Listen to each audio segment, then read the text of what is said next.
ఇప్పుడు రేవంత్ రెడ్డి అంటే ఆయన ఓ చిల్లర ఆయన ఇప్పటికీ చాలాసార్లు చిల్లర మాటలు మాట్లాడిండు. ఆయన మాటకు క్రెడిబిలిటీ ఉంది అసలు.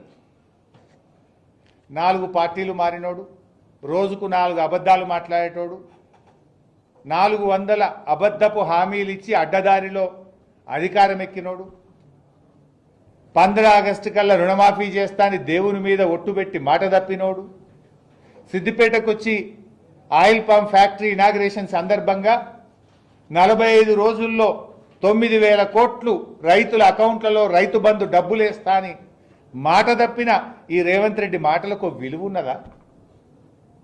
అబద్ధాలు చెప్పుడు, అడ్డమైన మాటలు మాట్లాడుడు, అడ్డదారిలో అధికారాన్ని అనుభవించుడు, అబద్ధాల గారెడితో కాలం వెల్లదీసుడు తప్ప నువ్వు చేసింది ఏమైనా ఉన్నదా రేవంత్ రెడ్డి? దేవుని మీద ఒట్టుబెట్టి కనబడ్డ దేవుని మీద ఒట్టుబెట్టి రుణమాఫీ ఎగబెట్టింది నువ్వు కాదా? సిద్దిపేటకు వచ్చి 45 రోజుల్లో రైతు బంద్ వేస్తా అని 65 రోజులైనా రైతు బంద్ ఎగబెట్టింది నువ్వు కాదా? అసలు నువ్వు ఎన్ని అబద్ధాలు?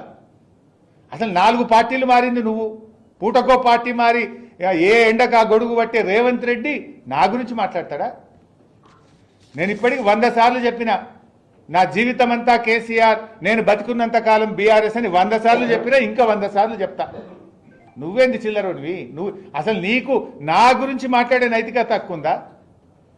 ఇందాకే అన్న కదా, గురువింద గింజ తన కింద నలుపు తెలియదు అన్నట్టు పార్టీలు మారిన రేవంత్ రెడ్డి ఒకే పార్టీ జీవితం అంతా పుట్టుక బీఆర్ఎస్లోనే, చావు బీఆర్ఎస్లోనే అని గతంలో చెప్పినా మళ్ళీ చెప్తున్నా.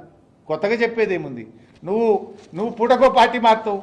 ఇవాళ కూడా కాంగ్రెస్లో ఉన్నావు, మోడీ గారి పాట పాడుతున్నావు, బీజేపీ పాట పాడుతున్నావు. నువ్వు రేపేడుంటావో తెలియని నువ్వా నా గురించి మాట్లాడి?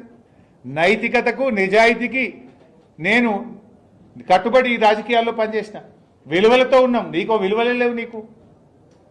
అసలు నీ ఇంటి పేరు మార్చుకో, యనుమల రేవంత్ రెడ్డి కాదు, అబద్ధాల రేవంత్ రెడ్డివి నువ్వు.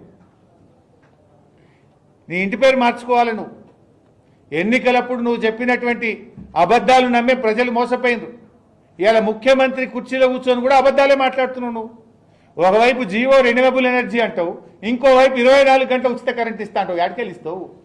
రెన్యూవబుల్ ఎనర్జీ అంటేనే నీకు నీ ఆర్పీడీసీఎల్కు ఎండ కొడితే కరెంట్ వస్తుంది, ఎండ పోతే కరెంట్ పోతుంది. ఇక దానికి 24 గంటల కరెంట్ ఎక్కడికెళ్ళి ఇస్తావు? పచ్చి అబద్ధాలు మాట్లాడుతావు రేవంత్ రెడ్డి.